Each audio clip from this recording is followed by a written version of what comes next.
চললাম আবার মন ভালো করতে। এবার যাব দার্জিলিং, আমার ভীষণ প্রিয় একটি জায়গা। পুরো 1 বছর পর আবার বেরোলাম নতুন একটা ট্রিপের উদ্দেশ্যে। আমাদের প্রত্যেকটি বাঙালির কাছে দার্জিলিং যাওয়ার আবেগটাই অন্যরকম, আর তাই ভীষণ রকম এক্সাইটেড হয়ে আমি আর প্রীতম বেরিয়ে পড়লাম রাতের কামরূপ এক্সপ্রেস ধরে। একদম সোজা ভোরে পৌঁছাবো এনজেপি। তো চলো দেখতে থাকো আমার সাথে আমার এই পুরো জার্নিটা। Hello guys, welcome back to my channel. আমি তোমাদের ট্রাভেল ফ্রেন্ড পিউ। আজকে তোমাদেরকে আরেকটা নতুন জায়গায় ঘুরতে নিয়ে যাচ্ছি। তো চলো, তোমরা টাইটেল আর থাম্বনেল থেকে বুঝতে পেরেছো কোথায় যাচ্ছি। অ্যান্ড এখন বাজে হচ্ছে রাত্রি 1:30। তো এখন থেকে জানি স্টার্ট না, আমাদের ট্রেন আছে 10টাতে। এখানে আমরা বহরমপুর থেকে রওনা দিচ্ছি। খাগড়াগড় স্টেশন থেকে হচ্ছে আমরা উঠবো ট্রেনে। ট্রেনটার নাম কামরূপ এক্সপ্রেস। তো সেই ট্রেনটা হচ্ছে 10টা থেকে থাকবে, আর এটা এনজেপি পৌঁছাবে হচ্ছে 5:45 নাগাদ। তো চলো এখন এখান থেকে আমাদের জার্নি স্টার্ট। আর আমরা এখান থেকে দেখি কিসে করে খাগড়াগড় স্টেশনে যাই। তো চলো তোমাদেরকে যেতে যেতে আজকে ট্রাভেল মেমোরিটা শেয়ার করব। টাটা। আমার বাড়ির এখানেই বেশ বড় করেই কালী পুজো হচ্ছিল, তার জন্য দেখো লাইটিংও টাঙানো রয়েছে, কত সুন্দর প্যান্ডেল টাইপেরও করেছে। তো চলো এখন হচ্ছে আমরা নৌকো ভাড়া করে নিলাম, নৌকোয় চেপে গঙ্গা পার হব। চলো এবার তোমাদেরকে একটু চারিদিকটা দেখিয়ে দিই। চারিদিকটা দেখতেই পাচ্ছ কত সুন্দর লাইটিং জ্বলছে, আর চারিদিকটা দেখতে কিন্তু বেশ সুন্দর লাগে এই রাত্রিবেলা। তো রাত্রিবেলা আমি কোনোদিনও এই নৌকোতে চাপিনি। অ্যাকচুয়ালি রাত্রিবেলা স্টেশনে যাওয়ারও প্রয়োজন পড়েনি যে গঙ্গা পার হব আর স্টেশনে বা ওই দিকটাতে যাব। ঠাকুর দেখতে হয়তো মাঝে সাঝে গিয়েছি, কিন্তু সেটা ব্রিজ পার হয়ে। তো এখন যাচ্ছি আমরা স্টেশনে, আর স্টেশনে গেলে পেরেও আমরা ওভার ব্রিজ হয়ে যায়, এভাবে গঙ্গা পার হয়ে যায় না। অ্যাকচুয়ালি আগে কিন্তু নৌকো চলতো না এত রাতে, মানে এখন 9টার মতন প্রায় বাজে। এই রাত্রিবেলায় এত রাতে কিন্তু আগে নৌকো চলতো না। এখনই ইদানিং দেখছি বেশ ভালোই নৌকো চলছে। এখন না, অনেক দিন আগে থেকে, অনেক বছর আগে থেকেই অনেক রাত অবধি নৌকো চলে।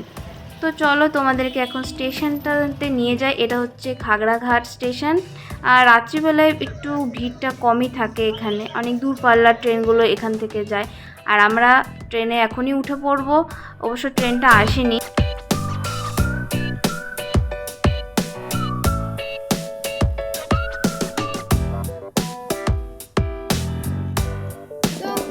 আমরা এখন খাগড়াঘাট স্টেশনে চলে এসেছি, আর 1 নম্বর প্ল্যাটফর্ম থেকে আমাদেরকে এখন 3 নম্বর প্ল্যাটফর্মে যেতে হচ্ছে। তো এখনও 9টা পেরিয়ে গেছে, এখনও ট্রেন আসতে 10টা। তো আমরা এখন 1 ঘন্টা ধরে এখানে একটু ওয়েট করব। আমাদের অ্যাকচুয়ালি ওই ফেরিঘাটে আর কি নেমে নৌকো পার হয়ে তারপরে খাগড়াঘাট স্টেশনে আসতে হলো। ওখান থেকেও টুকটুক ভাড়া করে আসতে হলো, মানে টুকটুক করে খাগড়াঘাট স্টেশনে এসে তারপর আমরা এখনও 1 ঘন্টার মতন হাতে সময় পাবো। তো একটু তাড়াতাড়ি চলে আসলাম। অ্যাকচুয়ালি আমরা একটু ভয়ে থাকি, কারণ আমাদের সোনাপট্টি থেকে খাগড়াঘাট স্টেশন আসতে অনেকটাই প্রবলেম হয় রাত্রিবেলা, কারণ ওই একমাত্র নৌকো ভরসা। আর ব্রিজের ওপর দিয়ে যদি আসতে যায় প্রচণ্ড জ্যাম পড়ে, অনেক সময় 1-1.5 ঘন্টা অবধি জ্যাম থেকে যায়। তো ওই জন্য অনেক প্রবলেম হয়। তো আমরা এই যে এখন 1 নম্বর প্ল্যাটফর্ম থেকে 3 নম্বর প্ল্যাটফর্মে যাচ্ছি।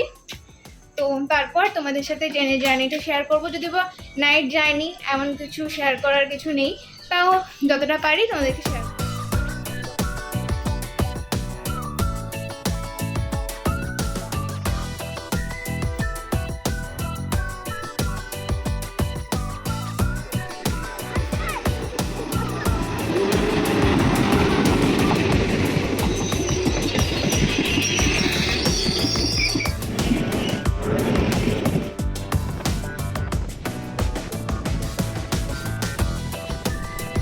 আমরা এবার যাত্রা করেছিলাম কামরূপ এক্সপ্রেস থেকে। রাতের ট্রেন, তাই বিশেষ কিছু হয়তো তোমাদের দেখাতে পারবো না, তাও আমি ঘুমের মাঝে বেশ কিছু ক্লিপ ভিডিও নিয়েই ফেলেছি তোমাদের জন্য।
ঘড়িতে এখন 5:53, ভোর 5:53, আর আমরাও দেখতে দেখতে পৌঁছে গেলাম এনজেপি স্টেশন। এখন আমরা চারিদিকটা একটু ঘুরে দেখব, কারণ অনেক দিন পর এনজেপি স্টেশনে এলাম, তো একটু চারিদিক ঘুরে ফ্রেশ হয়ে নেব, আর তারপর আমরা এখানে সকালের ব্রেকফাস্টটাও করে নেব। সকাল সকাল 5:30 আমরা এখন গিয়ে এখানে ব্রেকফাস্ট করে নেব, কারণ কখন গিয়ে পৌঁছাবো। অ্যাকচুয়ালি এখান থেকে আমাদের সাথে আরেকটা কাপলও যাবে, আর তাদের সাথে এখানেই মিট হবে আর কি। তো দেখি তারা আসুক, আর দিয়ে তারপর আমরা একটা গাড়ি রিজার্ভ করবো, দিয়ে তারপর হচ্ছে শিলং যাবো। আজকে হচ্ছে শিলংয়ে থাকবো, আজকে নাইটটা শিলংয়ে স্টে করবো।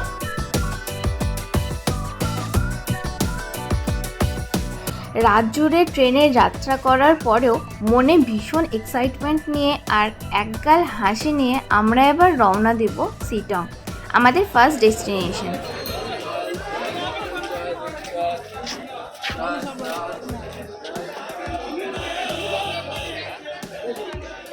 আর এই যে গাড়িগুলো তোমরা দেখতে পাচ্ছ দাঁড়িয়ে আছে, এগুলো কিন্তু ভাড়ার গাড়ি। এগুলো তোমরা রিজার্ভও যেতে পারো, আবার শেয়ারও আছে, তবে ম্যাক্সিমামে কিন্তু রিজার্ভ। তবে তোমরা অটোও ভাড়া করতে পারো, অটোতে তোমাদের কম পড়বে। আর অটোতে এক্স্যাক্টলি কত পড়বে আমি জানি না, কিন্তু অটোতে কম পড়বে বলছিল। আর এই গাড়ি ভাড়া করে গেলে পারে মোটামুটি এখান থেকে শিলং পৌঁছাতে আমাদের 3 থেকে 3,500 টাকা চার্জ করছিল। অ্যাকচুয়ালি 3,000 টাকা আমরা বার্গেনিং করেছি, কিন্তু আমাদের ফার্স্টে বলেছিল 4,000, সেখান থেকে আমরা 3,000 টাকা করেছি। শিলংয়ে যাওয়ার রাস্তা ছিল সাংঘাতিক খাতারনাক যাকে বলে। এই সরু রাস্তায় যখন তখন বিপদ আপদ ঘটতে পারে, আর আমাদের সাথেও ঠিক সেটাই হয়েছিল, যার জন্য আমাদের 3 ঘন্টা এক্সট্রা লেগে গেছিলো। তো সেটা দেখতে হলে কিন্তু আমার নেক্সট ব্লগটা তোমাদের অবশ্যই দেখতে হবে। তো এখনকার মতন ভিডিওটা তোমাদের কেমন লেগেছে ডেফিনেটলি আমার সাথে শেয়ার করবে কমেন্টে, আর ভিডিওটা ভালো লেগে থাকলে ফ্রেন্ডস অ্যান্ড ফ্যামিলির সাথে ডেফিনেটলি শেয়ার করবে। আজকের মতন এটুকুই, দেখা হবে নেক্সট ভিডিওতে।